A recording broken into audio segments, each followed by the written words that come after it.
talk a little bit about the Witch Doctor. Witch Doctor lover over here. One of the questions we get also is about mana. People have noticed that in the beta, mana seems to be unlimited. This, in the beta, is absolutely true.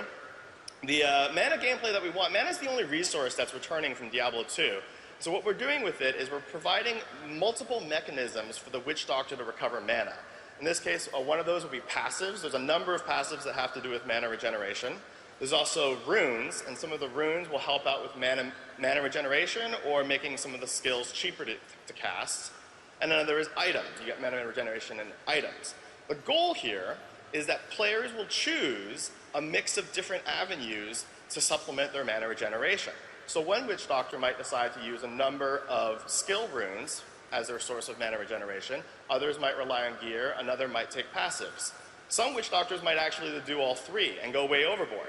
Now the question is, will that Witch Doctor who just puts everything into mana recovery have unlimited mana? And the answer is actually yes, because we want lots of customizable builds. The Witch Doctor who decides they don't want to have to mess around with mana and overloads on it will probably sacrifice some offensive ability or utility to do so, but will at least get to play in a way that's fun for them. Unfortunately, a lot of this play isn't really evident in the beta. The passives just start to kick in at level 10, a lot of the gear doesn't have a lot of mana regeneration on it yet, and the skill runes aren't in yet, so you won't see any of that. So from level 1 to 10, before any of this gameplay really kicks in, we basically make mana unlimited and free because the player hasn't been given the tools to overcome a shortage of mana yet. We're going to talk about the passives. We talked about Fetish Sycophants earlier. Another new passive on the Witch Doctor is called Circle of Life. Circle of Life makes it so that whenever an enemy near you dies, it automatically summons a zombie dog. And what's really cool about that is you don't even have to have the zombie dog skill trained. If you have the passive Circle of Life and an enemy dies, and there's a chance that the zombie dog comes out. If you take the zombie dog skill, then you get to add runes, and the passive will benefit from that as well. This particular Witch Doctor in the video took both Circle of Life and Fetish Sycophants. So using only 2 passive skills, she actually has quite a big pet army with her. Moving on to the monk. One big concern in the beta is survivability of the monk. We've been working on, particularly during the early levels. During our internal testing, we actually find the monk has a lot of good survivability later in the game, but that's only when a lot of the skills have unlocked. Early on, monks were having a hard time. So we've been doing very targeted, focused changes on certain of early combo skills, like Fists of Thunder, does a small bit of knockback on the 3rd hit now. Long reach is slightly longer in its reach. All these sorts of things are just kind of micro adjustments that help improve the survivability of the monk. The other area that we've been looking at is mantras. A lot of players understand that the fundamental concept is that it's a buff that's on yourself and others, but there wasn't any really good decision point as to when you were going to push the button. So for the first 3 seconds after pushing, turning on, activating your mantra, the effect of the mantra is actually doubled.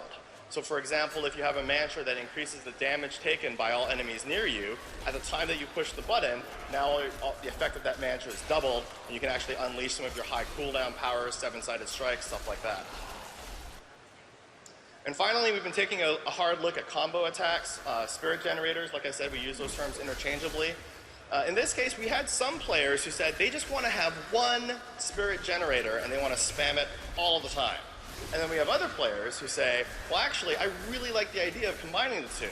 And so that's been kind of a delicate balance, trying to support both styles. I mentioned the passive earlier. So we've been really looking at changing the timing, changing the structure, to basically make it possible to combine them, but not mandatory. And finally, with the Demon Hunter. For those of you who don't know, the Demon Hunter is based around a dual resource system of both hatred and discipline. Hatred is an offensive resource, and discipline is a tactical resource. We're moving over to a system of using both hatred generators and hatred spenders. The idea is that really in the beta, you're always out of hatred. You're like shooting, you use up all your hatred, and then all of a sudden now you have to use your normal attack again. And that just wasn't very fun. So now we've divided up all the hatred skills. Some of them generate hatred. Those tend to be more utility-oriented skills or plinking skills. And then we have hatred spenders. These tend to be your big bombs or have extremely strong effects. Another area that we've been looking at for the Demon Hunter is snares. The Demon Hunter is a ranged class, and we really wanted to make sure the Demon Hunter had tools to keep enemies at range. We considered adding additional root, and we've used that in small amounts, but we didn't want to give the Demon Hunter too much stun. That's not really part of her kit. So in this case, we've strengthened all of her snares. Just like a couple percentage points, but it actually makes a huge difference, and when you're actually playing, you can really keep those enemies at bay. Finally, we've been cranking up the awesome on all of the classes. What do I mean by that? Well, sometimes we're really happy with the mechanic and how something's playing out. Maybe we like the mechanics and the numbers of how our skill works, but for whatever reason, it's not delivering on the visceral fantasy. And so we've been working a lot with our technical art department to basically amp up the visuals, amp up the feel, amp up the effects, so that the skill still functions mechanically the way we want, but has a lot more appeal.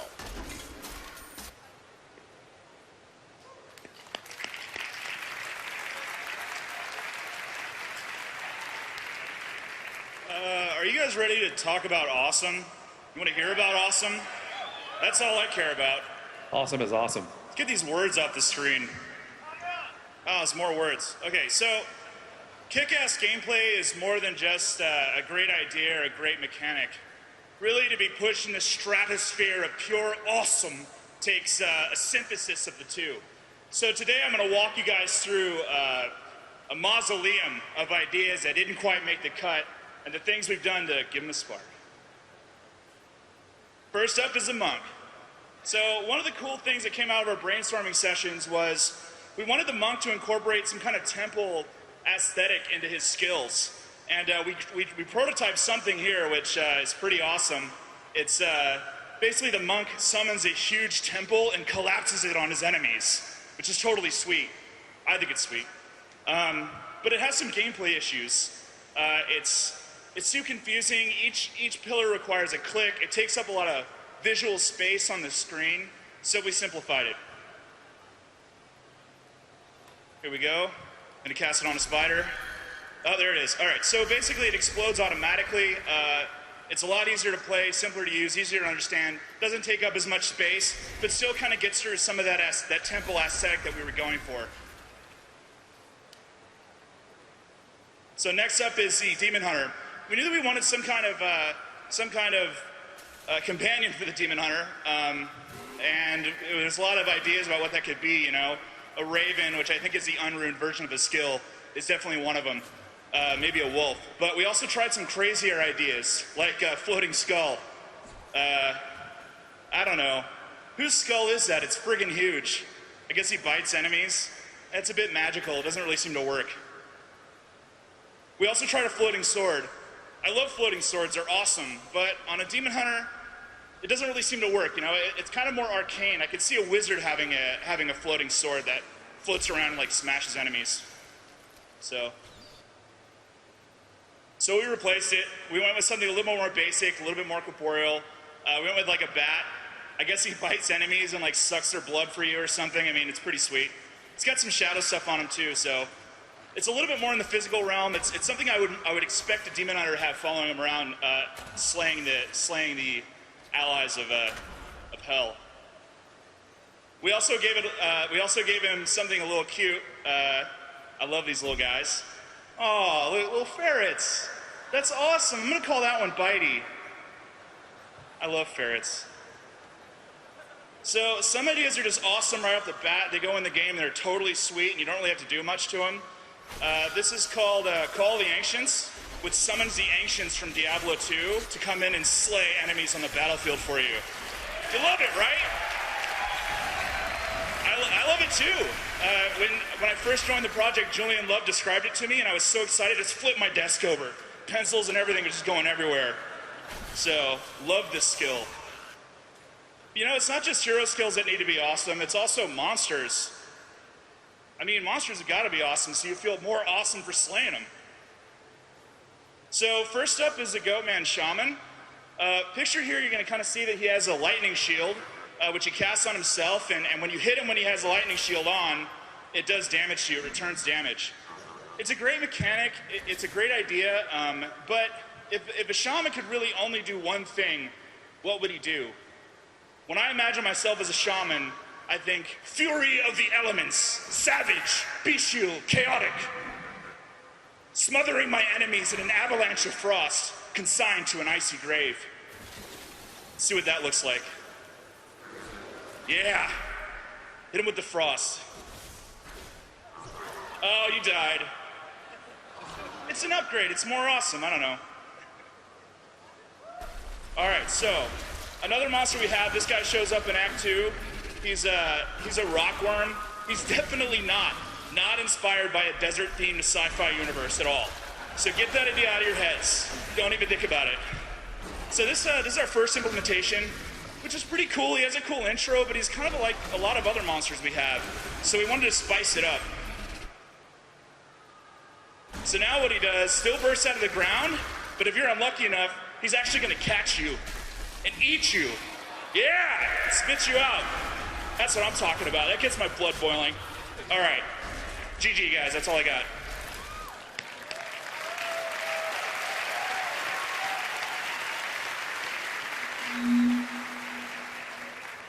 Ow. All right. So we've talked about, some skills. We've talked about some items. We've talked about the auction house. Let's talk about all the stuff that's going to kill you. So there's 4 difficulty levels in Diablo 3. Normal, Nightmare, Hell, and Inferno. You progress through those in a kind of linear order. I'm going to talk a little bit about each one of these. Well, more about normal and then more about Inferno. So normal. This is really the beginning of the game. It's Act 1 is kind of our tutorial. One of the things that at Blizzard is our general philosophies is we don't like kind of standalone tutorials very much. We don't like, showing up and having like somebody show up and give you a wall of text that you have to read. We just want you to go kill stuff. We want you to learn how to play the game by playing it. So as a result, kind of the early part of Act 1 is pretty easy. So monsters have really low awareness. They're not very aggressive. They won't really kind of attack you very, very kind of seriously. They don't attack very fast. They have a tendency to stand around. They're a little ADD. They have really, really limited abilities, especially in Act 1. Like, it's really uncommon to see even a ranged monster in the first act. So each act is really designed to layer on more challenges.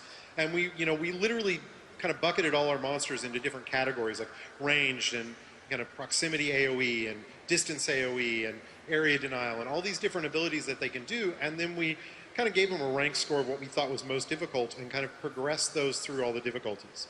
So in the later acts, you get into kind of more responsive monsters that are much more aggressive, much faster, and also have a whole bunch of new abilities that they come after you with. Oh, who put that there?